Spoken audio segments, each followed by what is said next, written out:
Buenas, Oli, Oli. Hola, Ale, ¿cómo estás? buenas noches, ¿cómo andan? ¿Qué onda que estabas diciendo que estabas escuchando de Andrógina? El Pi, ¿vos no el Pi? LP, así se escribe su nombre.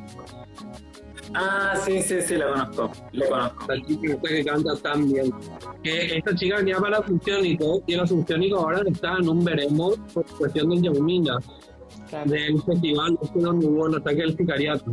Y eso tiene un poquito que ver con nuestro tema, que es, para empezar, que es un poquito lo que pasó esta semana con toda esta movida, todo este Game of Thrones que se armó en torno a las denuncias contra Cartes y demás, que viste, tú querés comentar un poquitito qué estuvo pasando esta semana.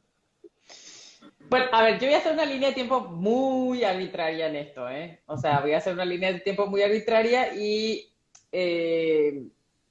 cualquiera podría decir que tiene un chiquitito de teorías conspiraticias, pero voy a hacer esta línea de tiempo que es la siguiente. Hace unas semanas, el diario La Nación, que es el diario de Cartes, básicamente, empieza a hacer una serie de publicaciones insinuando o publicando que la declaración jurada del ministro Yucio o sea, como no reflejaba suficientemente su patrimonio y como más o menos diciendo que él mentía en su declaración jurada. La respuesta de Yucio a eso es, o sea, y para quien no vive en Paraguay, Arnaldo Yucio había sido fiscal anticorrupción mucho tiempo, él no es de extracción colorada. No estoy muy segura de ahí, si alguien está por ahí y quiere hacer algún comentario, no estoy segura que él se haya coloradizado necesariamente en este tiempo, o sí, no sé, Nico, si vos tenés mejor información ahí. Sí, pero, Perdón. porque le entró un partido colorado, pero ahora te chequeo de eso. Dale. Entonces la respuesta de Yucio, y otra vez no te estoy escuchando bien, Nico. La respuesta de esto, de Yucio a esto, es decir, y empezar a anunciar públicamente que él va a presentar una demanda penal por básicamente lavado de dinero en contra del expresidente Cartes. Estaban en ese ida y vuelta y días después ocurre el atentado, digamos, en este concierto. ¿Verdad? Entonces, en el minuto que ocurre el atentado, empieza, o sea, la nación principalmente empieza a decir, el problema es la inseguridad, hay que sacar al ministro Yucio, digamos. Voy a saltarme adrede, digamos, los detalles de todo lo que pasó después el lunes, el atentado fue el domingo, tuvimos nuestro video anterior el lunes y voy a saltarme arbitrariamente así los detalles porque creo que lo tenemos que hablar después. Y lo que ocurre, o sea, lo que ocurre es que la primera reacción de los medios de Cartes, principalmente La Nación, este es un problema de inseguridad, y digo entre comillas inseguridad porque en realidad estamos hablando de sicariato y de cuestión de narcos, digamos, no es una inseguridad típica de me van a robar la billetera en la esquina, digamos. Entonces, surge toda esta cuestión de la inseguridad y ahí hay toda una movida porque juicio político a Yucio, o sea, para sacar a un ministro de Paraguay, o sea, además de que el presidente le revoque su mandato, lo otro es hacer un juicio político. Entonces, se empieza a hablar, se le convoca al ministro Yucio para que dé explicaciones, como una, entre comillas, antesala para un juicio político, y lo que él se dedica, y supuestamente por la inseguridad, que era más o menos lo que era el reflejo de ese atentado. Pero entonces lo que él hace es hacer toda o sea, retomar aquella denuncia que anunció que iba a hacer y finalmente centrar toda su exposición en el Parlamento a una denuncia en contra de Cartes, básicamente, otra vez. Y entonces ahí hay como un parteagua finalmente donde la discusión termina siendo más o menos cartista-anticartistas, digamos. Y en esa discusión gana Yucio en el sentido de que no se consiguen todos los votos para el juicio político. Entonces, ahora está como todo planteado, o sea, entonces, cuando Yucio gana, entre comillas, al no haber los votos para el juicio político y haberse planteado toda la cuestión de acá, el gran problema acá es el lavado de dinero, el narcotráfico vinculado a eso y el contrabando además vinculado al lavado de dinero, entonces se empieza a mirar, y eso creo que es del día de hoy, se empieza a mirar a la fiscal general del Estado.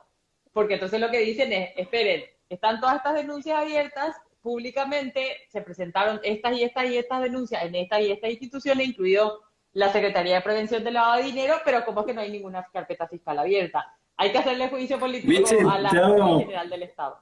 Sí. Pregunta, Dale. ¿hay alguien ya investigado por el atentado ese que hablábamos la semana pasada? ¿Hay como líneas de investigación o Sí, qué? sí, y hay gente detenida y procesada, digamos. Yo me salté eso adrede para hacer esta línea de tiempo, pero creo que después tenemos que volver un poco a los detalles de lo que se supo en la semana, porque ahí tienes como cosas impresionantes, ¿verdad?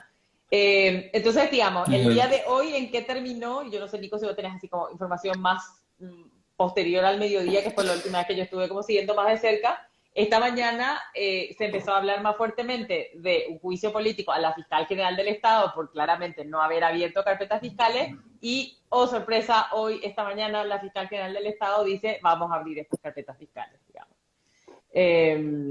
Entonces, creo que es súper interesante como toda esta movida política que va, o sea, que es como una línea de toda esta cuestión que deriva del atentado, y después están como los detalles del atentado que supimos la semana pasada, que ahí no sé, Nico, si vos querés como hablar un poquito más de la serie de cosas que salieron con relación al atentado en sí mismo.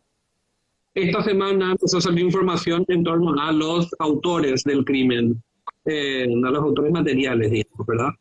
Y hoy salió la información el nombre que se llama Alcides Peralta, que al parecer tenía una deuda con otro, son dos personas que pertenecen a diferentes clanes, porque los clanes mafiosos de narcotráfico. Uno de ellos es del PCC, que es, ¿cómo era PCC? El Comando Capital. Primer Comando Capital. Que son así como que los que en gran medida ocupan un pedazo de algunos territorios que son así como que los dueños que ni la policía se anima a entrar, ¿verdad? Y que, según tengo entendido, los rumores, que son más verdad que rumores, es que como que controlan ciertas cárceles luego. Sí. Y nada, era a ver, sale así, tipo, no les quiero aburrir con detalles así, tipo, demasiado específicos, pero tiene que ver con una deuda que tenían por un cargamento de cocaína, el que finalmente fue ejecutado, ¿no? Y eso termina ligando Vita de rebote, al parecer, según así como que la hipótesis oficial. Ahí yo quiero decir una cosa ¿Me sobre esa escuchan? hipótesis oficial. Quiero decir una cosa sobre esa hipótesis oficial y quiero retomar para eso algo que ya habíamos hablado la semana pasada y que tenía que ver un poco, ¿se acuerdan? Este artículo de Rita Segato, que donde ella habla de que básicamente hay un lenguaje mafioso, o sea, en el caso de Rita Segato, en su artículo lo que analiza es, ella va a Ciudad Juárez, donde se dan tantos casos de desapariciones de mujeres que después aparecen, mujeres jóvenes, trabajadoras de la maquila, que aparecen después violadas y torturadas masivamente en Ciudad Juárez, y que nunca se sabe quiénes son, que además comparten como digamos, una característica como todas similares en términos de clase, de trabajadoras de la maquila, etcétera, ¿verdad? Entonces ella lo que dice es, que ella fue a Ciudad Juárez, y ella lo que dice es, sí, esto es sin ninguna duda violencia de género, pero ella básicamente dice que hay un lenguaje mafioso que utiliza el cuerpo de las mujeres para expresarse, y que entonces dónde le encuentran, cómo ocurren esas cosas, no son azar, sino son una manera de comunicarse. Y yo creo que en general todo lo que pasó, esto ya lo hablamos la semana pasada, en general todo lo que pasó, y esto lo decíamos, si querían matarle a esta persona, le podían haber matado en cualquier esquina, en cualquier lugar, en cualquier yuyal, en cualquier camino, digamos. Pero no, eligen matarle en este festival donde había miles de personas. Entonces, yo creo que ahí hay un lenguaje mafioso, digamos, ¿verdad? Y del narco. Pero yo también creo que el hecho, hay un tema para mí porque una de las primeras cosas cuando no sabían nada, no le habían identificado a nadie, no habían abierto líneas investigativas, lo primero que dicen es que el asesinato de Vita Aranda ¿cómo es que se dice? Ahí acabas de decirlo, Nico. O sea, cuando no es lo más importante, es un daño colateral, ahí está. Que era un daño Ujú. colateral. Y lo dijeron, o sea, no sabían nada y ya sabían que lo de ella era un daño colateral. Ahí está. Entonces, a mí, o sea, yo no quiero plantear acá que no era un daño colateral. Lo que me impresiona es la rapidez. Para mí, la rapidez con la que salieron a decir que era un daño colateral es lo que a mí me parece que es impresionante. Y para decir esto, o sea, para decir esto, quiero contar lo siguiente. El papá de ella era un comisario y este mes o el mes que viene va a juicio oral porque, o sea, el papá, según la acusación fiscal, el papá con otros policías interceptaron un cargamento de droga para extorsionar a los traficantes. Entonces lo que pasó fue que ellos tuvieron la información, según la fiscalía, dijo hace unos días en la radio, ellos tuvieron la información de que el cargamento iba a llegar, se apostaron en el lugar donde iba a llegar, se sentaron a esperar que llegue el cargamento para extorsionarlo. Pero que en ese momento, cuando estaba llegando el cargamento, ellos se encuentran con la Secretaría Antidroga y la Fiscalía que estaba haciendo un operativo. Y ahí se encuentran todos en el lugar y por ahí dice la Fiscalía, espera, pues ¿ustedes qué hacen acá? Y ahí se dan cuenta que ellos armaron un operativo ilegal, operativo entre comillas, ilegal para extorsionar a los traficantes que iban a llegar. Uno de los acusados que va a ir a juicio oral este mes o el mes que viene es un comisario o excomisario, no sé bien qué situación está dentro de la policía, que es el papá de Vita Aranda. Entonces, este es un dato, un hecho que no es menor, digamos.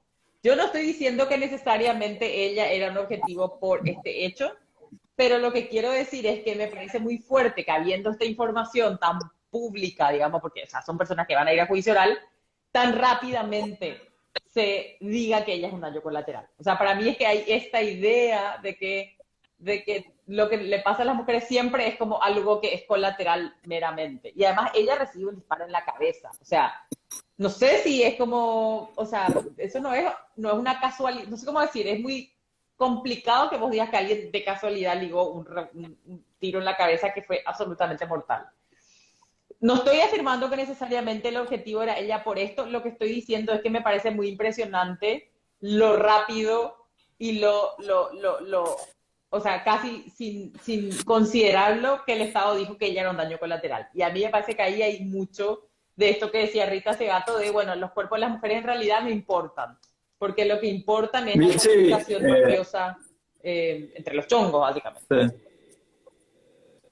Hay para quienes quieran leer, este es el libro La guerra contra las mujeres, que bueno, está el artículo que dijo Michi y después está este libro que es en el que Rita Segato cuenta todo su experiencia en Ciudad Juárez. ¿Sabes qué? Mientras estabas hablando me acordaba de que acá en Argentina hace unos años secuestraron a una mujer que organizaba ollas populares y le escribieron en el cuerpo, le escribieron algo así como dejate de joder con las ollas, porque bueno, esa forma de organizar, la idea era como cuestionar esa forma de organizar lazos, ¿no? Y inmediatamente se relaciona con esto que dice Rita Segato de el cuerpo de las mujeres es una pizarra sobre la cual se inscribe la violencia, ¿no? Como la idea de que en el cuerpo de la mujer se inscribe la violencia. Eso digo, para reforzar eso que decías de Rita Segato. Claro, sí, total. Ahí dice Guille. Hay un comentario hay una ahí. reencarnación que dice, sí, hay una peli Latinoamérica Noche de Fuego, que muestra estas señales que menciona Michi como mensajes del narco, sí. Vamos a ver esa peli, yo no la vi, creo que todavía, así que la deberíamos ver. Sí. Y sí, o sea, yo simplemente lo que quiero plantear es eso. A mí me impresionó la rapidez en la que se caraculó lo que le pasó a ella. No sé, estoy así como haciendo hipótesis a la idea. Me pareció que era mucho más llevable la idea de que ella era un daño colateral que realmente ponerle cabeza y pienso a la idea de que probablemente... Y de nuevo a todos, me parece que la señal hoy no nos está ayudando. Definitivamente estamos recibiendo ataques de toda la gente que no quiere que se difunda lo que estamos diciendo a Reconspiranoico. Bueno, no importa, aquí estamos de vuelta. Perseveraremos. Pero vos que estabas diciendo, Michi, sobre justamente bueno, los dos estaban hablando de algo súper interesante que tiene que ver con la extinción de la violencia en el cuerpo de las mujeres. Sí, o sea, para mí lo que es impresionante es, o sea, de un poco de todo lo que pasó, me pareció muy llamativa la rapidez con la que se declaró el asesinato de Vita Aranda un daño colateral. O sea, cuando no sabían absolutamente nada, no tenían ni idea quién fue, no sabían nada, lo que ellos ya sabían era que era un daño colateral. Y a mí esa rapidez me es como reveladora, por lo menos, de que realmente no consideraron las posibilidades. Pero, ¿y vos qué, Michi, que puedo decir que capaz que haya habido una intención luego de matarla a ella por una cuestión así como que de ajusticiamiento o de castigo a cosas que tenían que ver con la familia de Vita? ¿O vos decís que Vita capaz estuvo metida en algo turbio? Muy conspiranoico, No, o sea, hermano. a ver, yo no estoy diciendo ni una cosa ni la otra, ¿eh? O sea, yo digo que hay una información que habla de, y que esto es información pública, el papá de ella va a juicio oral este mes o el mes que viene por un caso de extorsión a narcos, digamos, ¿verdad? Entonces, yo creo que no hay ninguna información que tenga que ver con ella directamente, hay información que tiene que ver con su papá. Y para mí para mí lo llamativo es que habiendo esa información, demasiado rápido dijeron que era un daño colateral. O sea, a mí lo que me llama la atención es la no consideración de varios escenarios. Eso es lo que me parece que es revelador. No me animaría a afirmar absolutamente nada, ni una cosa ni la otra, ni una tercera otra, ni una cuarta otra. Sí me parece que es muy llamativa y muy revelador la rapidez con la que se descartó todo, digamos, y se dijo esto daño colateral y ya está. Y habla también un poquito justamente sobre la noción patriarcal que le otorga los valores y cómo el valor del cuerpo de las mujeres es como que menor que todo esto de lo que fue sucediendo. Es así. No, ella capaz le mató a Nacimiento por accidente. Y cuando en realidad capaz es una clave importante para entender exactamente el desarrollo de todas esas. Claro. Sí, o sea, y también a mí me da como, o sea, no sé, tengo como mucha desconfianza de cómo va a avanzar la investigación. O sea, como que van a tratar de encontrar, o sea, ya creo que hay por lo menos 2 personas que fueron detenidas por la materialidad del hecho, digamos.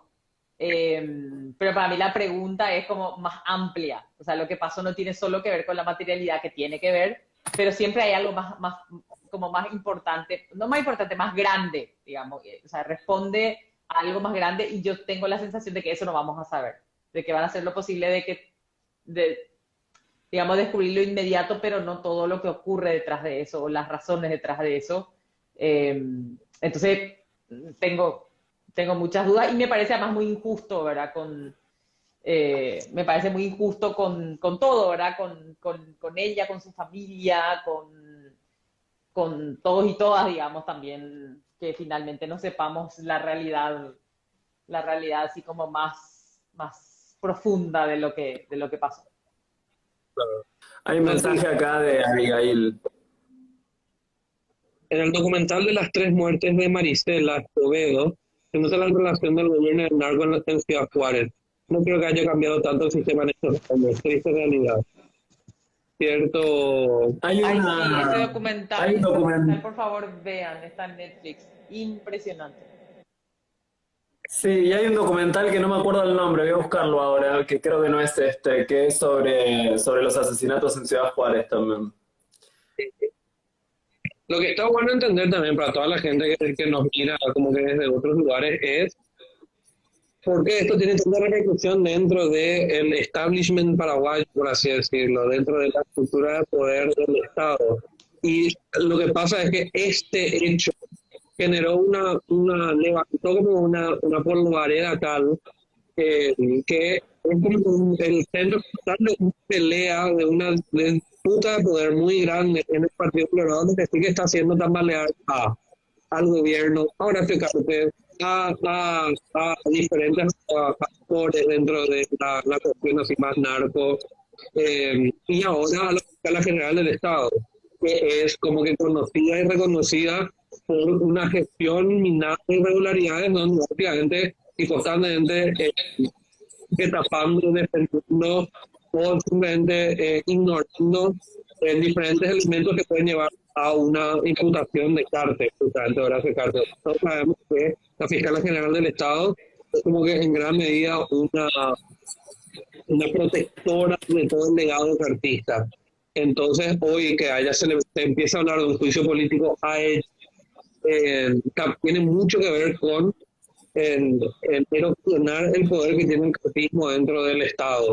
Es mucho, que no es solamente la fiscalía, es así, como que en gran medida en muchos sectores del cartismo tienen mucho poder y esto obligatoriamente también nos lleva a pensar en cómo se puede envolver esto tanto como para la solidez del gobierno de Mario Abdo, que ya casi no tiene ninguna legitimidad luego ya de por sí, y también para lo que sea que va a suceder en el 2023 en las elecciones, porque lo que siempre es como que es cultura popular para ya es sabido, es que los colorados se revientan a patadas, pero antes de las elecciones siempre como que se alían y terminan haciendo lo que nosotros conocemos como el abrazo republicano, que es cuando todos los colorados así que se reventaron a patadas, unos que nos están usando todos de ladrones, no sé qué cosas, y después terminan abrazados para candidatar todos de toda la misma línea.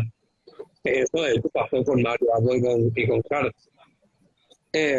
Entonces, lo que nos preguntamos es, ¿hay un abrazo republicano lo suficientemente, o sea, es posible el abrazo republicano después de esta disputa tan grande en donde uno de los ministros, una de las figuras más importantes del gobierno, Mario Abdo, que es Arnaldo Yuso, sale a decir por ese cártel que es un contrabandista, tiene alianzas con sectores narcotraficantes, etcétera, etcétera.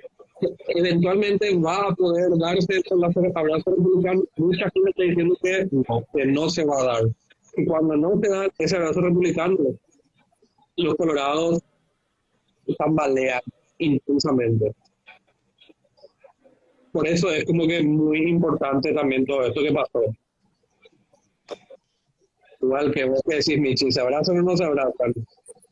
Y yo creo que la teoría de base es que se abrazan, o sea, sí. Porque yo ya he visto que que se han matado mucho internas previamente y después se terminan abrazando. Yo además quiero decirles, de la Facultad de Derecho de la Universidad Nacional de Asunción, donde eso también se ve y es impresionante. O sea, yo creo que es parte del saber hacer, digamos, del Partido Colorado, el abrazo republicano. Pregunta a alguien que cuál es el documental que está en Netflix. Y es entiendo que estábamos hablando del documental de las tres muertes de Maricela Escobedo. Sí. Que es como... Sí. Y acá María está de acuerdo, María Vir está de acuerdo conmigo que pase lo que pase, se van a abrazar otra vez estos plagas, dice ella. Pero bueno, igual si la gente nos quiere dejar sus pareceres, yo igual te digo, esta película de que se casi matan todos y después resulta que viene el abrazo republicano, yo ya lo he visto, así que ver para creer. La última vez con el tema de la enmienda. Claro. En la enmienda se quemó el Congreso. Se quemó el Congreso, se dividió. Se quemó. Me encanta, él se quemó, porque es como, cuando yo estaba en la facultad en las clases de Derecho Penal, decían, o sea, vos tenés un verbo rector, ¿verdad? Entonces es como, persona dispara el arma, ¿verdad? Dice, el arma se disparó, como si el arma solita se hubiera disparado. Acá tipo, el Congreso se quemó. No, la gente quemó el Congreso, digamos. O sea, no es que alguien quemó. Acá una tapa de diario muy conocida, el diario Clarín, que es como el ejemplo de todo lo que el periodismo no tiene que hacer, que es justamente así, cuando en el 2002 la policía mató a dos manifestantes, a Maxi y Costequi Santillán, el titular de Clarín fue: "La crisis causó dos nuevas muertes". La crisis. Claro. Sí, no, Como no. si la crisis disparara un arma, digamos. Exacto, o sea, los giros del lenguaje que pretenden ocultar las cosas, digamos, muy interesante. Muy Sí, buen intento, sí, sí. Nico, igual, ¿eh? O sea, te bancamos tu intento. Se quemó el Parlamento. Es Bueno, eh, blanquear exacto. ese hecho tenebroso. Sí, sí, sí. Eh, Bueno, ¿y qué estuvo pasando? No sé si vos tenés, salvo que vos tengas unos comentarios sobre Asunción del Paraguay en esta semana, ¿qué pasó? Igual, esto es noticia en desarrollo, o sea, todos los días está pasando algo. Es un House of Cards, o sea, yo creo que la gente se que vienen, escribió House of Cards tiene que venir acá a ver porque es como cada día pasa algo nuevo y es interesante. Pero salvo que haya alguna otra cosa que quieras decir, Nico, por ahí podemos ir un poco, ¿qué onda? ¿De qué podemos hablar en Argentina en esta última semana? Hazle No, bueno, la pues. idea era arrancar un poco con nuestro problema eterno, que ya estamos cansados, cansadas, cansadas, que es la deuda. Y bueno, finalmente, no sé si escucharon que Argentina habría llegado a un acuerdo con el Fondo Monetario Internacional que tiene que ser después refrendado en el Congreso. O sea, todavía no hay un acuerdo y bueno, están ahí tejiéndose las alianzas, hay internas dentro del gobierno, una parte del gobierno apoya, otros no, hay internas dentro de la oposición, algunos apoyan, otros no. Bueno, en concreto todavía no hay acuerdo. Pero bueno, como es un poco áspero hablar de estos temas de deuda y por ahí se pone medio técnico y nos excede también a nosotros, un poco les recomiendo a la audiencia, ¿cuál fue el episodio, Nico, que hicimos de Café en sí sobre la deuda? ¿Te acordás? ¿Qué número? ahora mismo le chequeo. Bueno, Ahora le hace doy. unos meses, el año pasado, hicimos un episodio con las chiques sobre deuda, un poco con la idea de sacar a la deuda del closet, era la consigna, sacar a la deuda del closet. Y teníamos la idea de hacer una lectura feminista de la deuda, como plantean acá muchos feminismos, sobre todo a partir de una lectura que es de un texto de Verónica Gago y Lucy Caballero, porque los feminismos, una virtud que tuvieron en los últimos, acá en Argentina, no solamente en Argentina, pero es haber puesto el tema de la deuda como una cuestión intrínseca a los feminismos. De hecho, la consigna era libres, vivas y desendeudadas nos queremos, ¿no? Era una de las consignas que llevaron los feminismos a una manifestación en el Banco Central de Argentina en el 2017. Eh, y era una de las virtudes de ese movimiento es que puso la idea, encarnó un poco el tema de la deuda, que la deuda no es una cosa así como abstracta meramente, ¿no? Porque siempre se habla de la deuda y lo abstracto, eso, ahí está, ahí Nico posteó el episodio, es el closet de la deuda, sacar a la deuda del closet. Y una de las cosas que nos mostró los feminismos era encarnar un poco el tema de la deuda y cuál es el efecto de la deuda en nuestra vida cotidiana.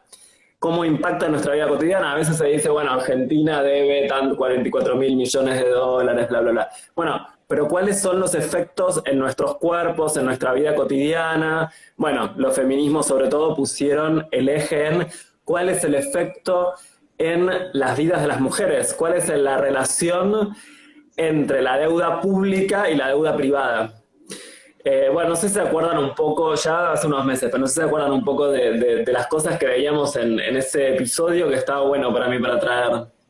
Sí, y a mí la otra cosa que me gustó de un poco de esa línea era, eh, o sea, como que, digamos, en la mirada macroeconómica de la deuda se olvida las dinámicas del trabajo y la misma invisibilidad que las mujeres tenemos normalmente en el mundo del trabajo se trasladan a la deuda, digamos, o sea, no está desconectada de la deuda todavía esta cuestión de lo productivo y lo reproductivo, digamos, donde lo productivo tiene un valor demasiado grande y lo reproductivo en realidad tiene un menor valor, digamos. Entonces, mucho de lo que ellas plantean también es decir, bueno, mientras mantengamos también esta división entre lo productivo y reproductivo y no podamos mirar también la deuda con relación a esa escala que hemos creado como sociedad, no vamos a poder repensar nada que tenga que ver con la deuda, digamos, porque, digamos, el esquema de producción, de consumo y de endeudamiento no van a cambiar. Y a mí me parece que eso es re interesante porque es poner algo que se venía hablando y que desde los feminismos se viene planteando muchísimo y un montón, es traerlo como al ámbito de la deuda y poner sobre la mesa esa discusión que antes no estaba cuando hablábamos de la deuda. Y me parece que es re interesante y que es una... Sí, de hecho, ahora me hiciste acordar, el libro que trabajamos en ese episodio es un libro de un activista y teórico norteamericano que llamamos en ese episodio, es un libro de un activista y teórico norteamericano que se llama George Kafensis, que escribe un capítulo con Silvia Federici. Digo, por esto que decías de lo reproductivo. Hay uno de los capítulos que es con Federici, el prólogo es de Lucy Caballero y Verónica Gago, y en ese episodio está, no quiero ser spoiler, pero bueno, está el famoso zócalo de Michi de que Marx no la vio por chongo, ¿no? De que Marx no la vio por chongo, es decir, siempre en el marxismo está puesto, hay un análisis súper pertinente sobre el ámbito de lo productivo, pero no se ve y no se analiza el ámbito de lo reproductivo. Y para tener en cuenta cuáles son los efectos en la vida cotidiana de la deuda, tenemos que tener en cuenta, entre otras cosas, cómo impacta adentro de los hogares, cómo impacta en lo reproductivo, cómo la deuda pública también viene aparejado generalmente con formas de microfinanzas, ¿no? Con toda la capilaridad de lo financiero y del poder financiero que se mete también en los territorios. No es solamente el poder financiero abstracto, sino que el poder financiero se mete en los territorios y en general el endeudamiento en el espacio doméstico, la mujer se termina haciendo más cargo de ese endeudamiento en el espacio doméstico. Y también hay una ligazón entre el endeudamiento y el aumento de la violencia, el aumento de la violencia de género, ¿no? Entonces, todo ese vínculo que hicieron los feminismos me parece que es interesante para encarnar un poco todas estas discusiones, porque si no queda como en algo muy abstracto el tema cuando se habla de la deuda. De hecho, en Argentina tenemos el problema de que no se constituye como una demanda popular terminar con el FMI. No es que ha habido grandes movilizaciones en contra de el no pago a la deuda o en contra de, por ejemplo, no contraer un crédito con el FMI. Hay algunas manifestaciones, pero pocas. Entonces, bueno, preguntarse por qué, porque esa es una de las herramientas de las finanzas, como mantener todo muy abstracto y que no se pueda comprender demasiado. En especial pensar, es muy interesante esto de la deuda porque, tipo, cuando empezamos un poquito, cuando surge la cuestión de leer un poco sobre este texto de George Kafensis, no me quedaba muy claro, tipo, el rol que cumplía la deuda. Es más, cuando el colectivo que empieza a levantar la reivindicación libres, vivas y descendientes, nos queremos, me parecía un poco así, no entendía muy bien por qué hablaba de vivas y libres. ¿Qué? Pirotécnico, como le gusta a Nico decir todo lo que... Sí, ¿no? Y creo que con la pirotecnia, pero me llamó muchísimo la atención porque me parecía así, tipo, medio una cosa ahí medio encastrada. Sin embargo, a partir de la lectura de ese libro, nos fuimos dando cuenta también, no por una cuestión central que es la deuda hoy en la estructura económica que sostiene como que el sistema en sí, la deuda, sino como el movimiento, digamos, el corrimiento de la dinámica económica global que antes se posaba mucho más en la cuestión que tiene que ver con las industrias, con las fábricas, etcétera, etcétera, y que hoy, sin embargo, adquiere un carácter diferente que tiene que ver con la cuestión de el carácter financiero del sistema económico.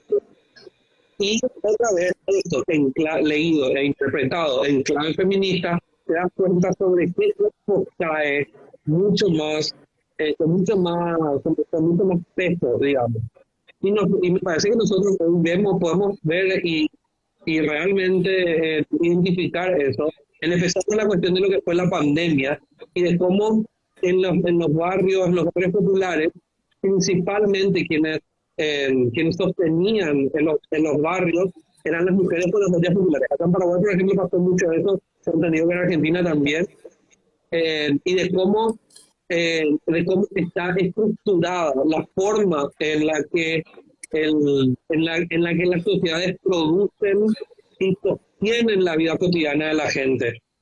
Y quiénes son, en este caso, quiénes son las responsables de que ese sistema se reproduzca de esta manera. No es que son las responsables ellas, sino que quienes sostienen, quienes terminan sosteniendo el cotidiano de todas las personas.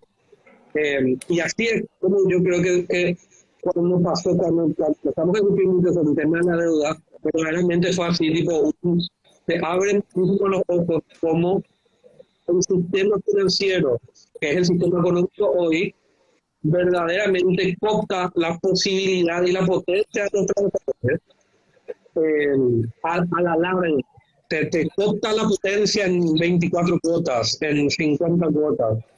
Entonces ahí es donde cambia la dinámica y podemos preguntarnos entonces cuál es, en términos así marxistas muy incogibles, que tiene que ver con esto, cuál es el suceso político revolucionario, cómo cambia eso, sí que cambia el carácter de quiénes son los sujetos que tienen la posibilidad y cómo lo hacen de efectivamente hacer un paque al sistema económico que nos oprime.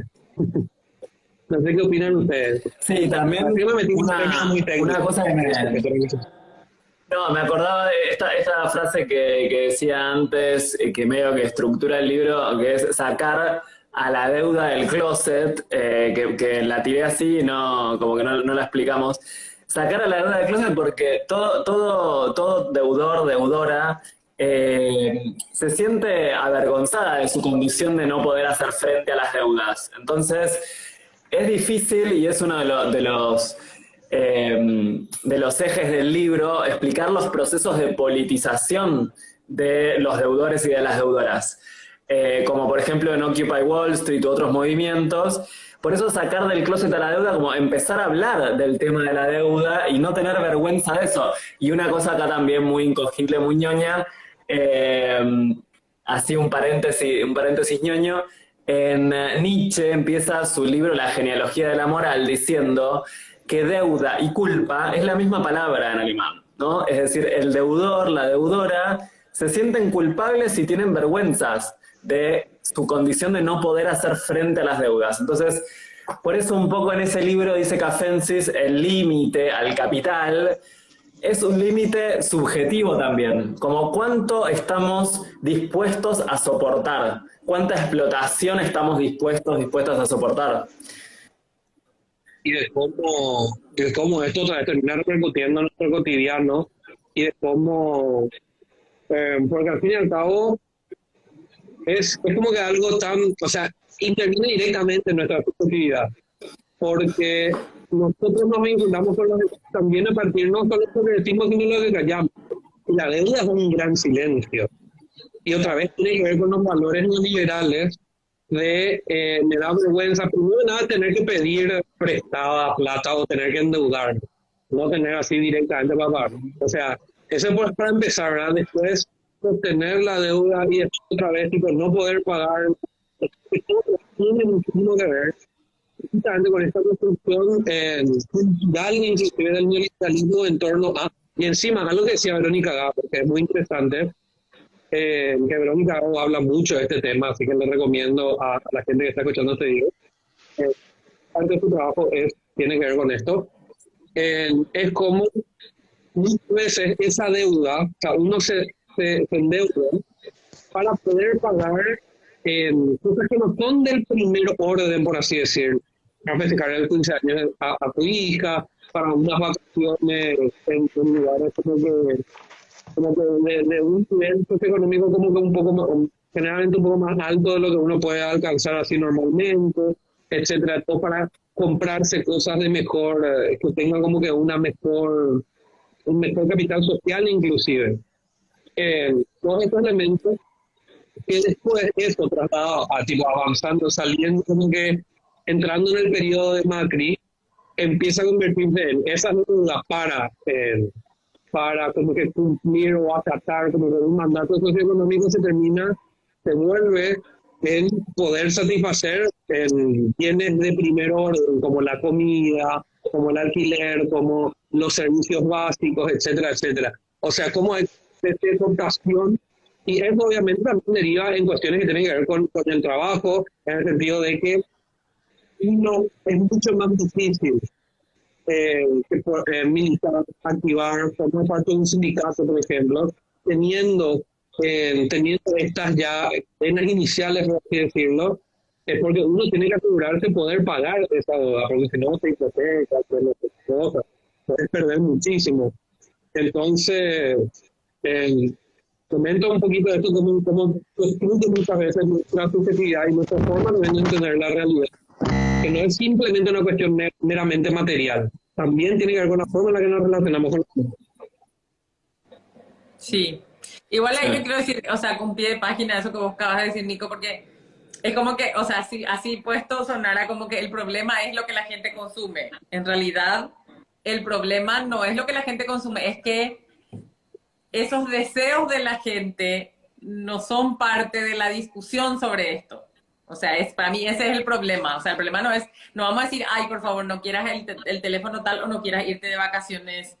O sea, no, porque eso para mí es como tiene como un componente medio de moralina, digamos, de marcar pautas. Pero en realidad para mí es, ¿qué está diciendo de la construcción de la sociedad esos deseos que se ponen por encima de otras cosas y que llevan a la gente a tener un endeudamiento excesivo? Probablemente, y hay ya gente que está como pensando esto mucho más interesantemente que nosotros, o que yo por lo menos, es que para mucha gente esos son los escapes a su situación social habitual, digamos. Para eso es lo que les coloca, aunque sea momentáneamente, en otro lugar de la escala social. Y entonces eso en realidad no habla de la gente, habla de la escala social, digamos, y de la construcción de la sociedad. O sea, si hay una muy mala distribución de la riqueza y tenés muy poca gente con mucho dinero y mucha gente con poco dinero, hay una cosa aspiracional en querer endeudarte para irte de vacaciones o endeudarte para hacer la gran fiesta. Entonces ahí la pregunta es cómo estamos construyendo la sociedad, no es esa gente debería dejar de tener aspiraciones, que para mí ese es un tema, o sea, y acá en Paraguay por lo menos se grafica como en el famoso gente que vive en asentamientos que tiene cable, digamos, ¿verdad? Entonces hay como una casi culpabilización del pobre o la pobre que tiene cable, porque ¿cómo va a tener cable si es pobre, digamos? Entonces hay una moralina, en general se plantea esto como una moralina, pero para mí la discusión en realidad es qué pasa con la desigualdad, que hace que se considere socialmente de que hay gente que no tiene derecho a tener ganas de tener el placer de tener un cable en su casa, digamos, cable de visión, digamos, cable para ver canales que no sean de aire. Entonces, o sea, digo nomás, hago esta pequeña nota al pie para decir que en realidad, porque lo que la clase alta plantea normalmente es qué problemas son estas aspiraciones de esta gente pobre y no qué sociedad estamos construyendo para que estas sean las aspiraciones de la gente, digamos. Para mí está re bueno ese link, porque para traerlo un poco a lo que hablábamos al principio del caso de este narco, ¿se acuerdan cuando veíamos a Jack Valencia? Que ella puntualizaba muy bien las variables en juego con el crecimiento del narcotráfico, cuando decía que en una sociedad en donde ser o no ser depende un poco si tenés acceso o no al mercado de consumo, el narco llegaba justamente, o sea, en un mundo donde te vive diciendo y te vive todo el tiempo vendiendo objetos de consumo y vos no tenés acceso a eso, la vida narco aparece como una vida muy viable, como una alternativa vital muy viable. Y esto que hablábamos la semana pasada, ¿no? En el discurso que Cristina Kirchner daba en Honduras, cuando puntualizaba esto de que cuando se precarizan las sociedades, cuando se endeudan las sociedades, cuando vienen los planes del Fondo Monetario Internacional, etcétera, eso está estrictamente ligado al crecimiento del narco en las sociedades. Digo, por esto que decís vos del acceso a los bienes de consumo, o sea, la violencia que hay en una sociedad que te está mostrando todo el tiempo que sos deseable o no sos deseable según puedes acceder o no a objetos de consumo, y la violencia de no poder acceder a esos objetos de consumo, ¿no? En donde la inclusión ya no es tan jurídica hoy por hoy, sino que la inclusión hoy pasa más por poder acceder a esos bienes de consumo que te hacen un sujeto deseable o no. Claro, tal cual, exacto. Finalmente es que cómo construimos la sociedad, digamos, al final, ¿verdad? Entonces, es mucho más complejo Sí. que eso, me parece. Claro, y otra vez eso, tipo leído desde con un filtro como que feminista o de género o de inclusión, otra vez, 3, 4, 5 vivos más para hablar un poco de eso, ¿verdad? Igual, se nos acaba el tiempo, chiques. ¿Quieren decir unas últimas palabras de despedida?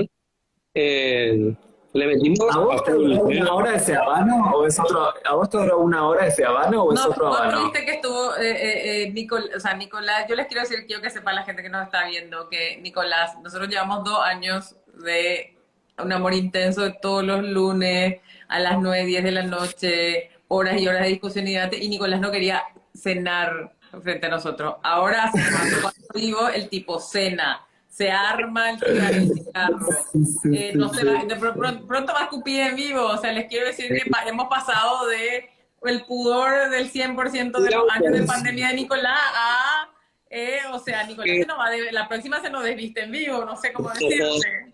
No puedo creer. La próxima striptease, mirá cómo levantamos audiencia. La próxima striptease de Nico. Ya está, ya te tiré ahí la... O sea, ya estamos en un nivel de intimidad que es así como...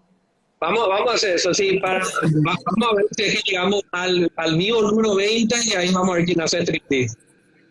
Eso puedo prometer. Bueno, el vivo número 20. Sí. Sí.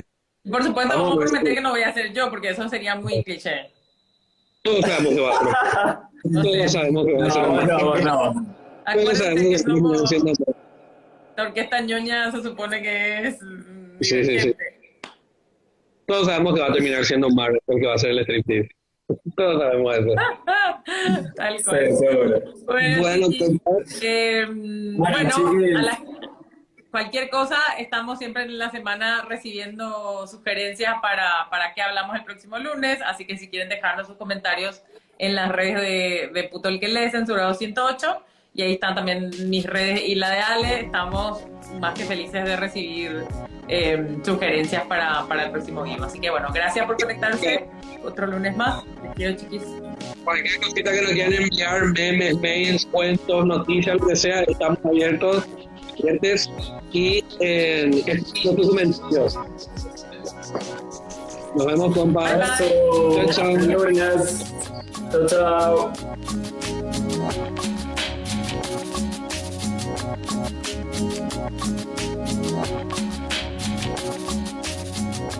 Vamos a terminar. Somos Nico Martínez y Omar Beretta, y este es un podcast del colectivo Cuarto Mundo. Seguinos en Facebook y Twitter, @puto el que lee 108. Y en Instagram, @censurado108. La cortina musical de nuestro programa es el tema Zona Roja de Mnesis. Agradecemos especialmente a Octavio Linares, responsable de nuestra tecnología en sonido. Nico Granada y al equipo del Surtidor por la edición. Para toda Sudamérica, Educación sexual integral y laica. hasta la próxima.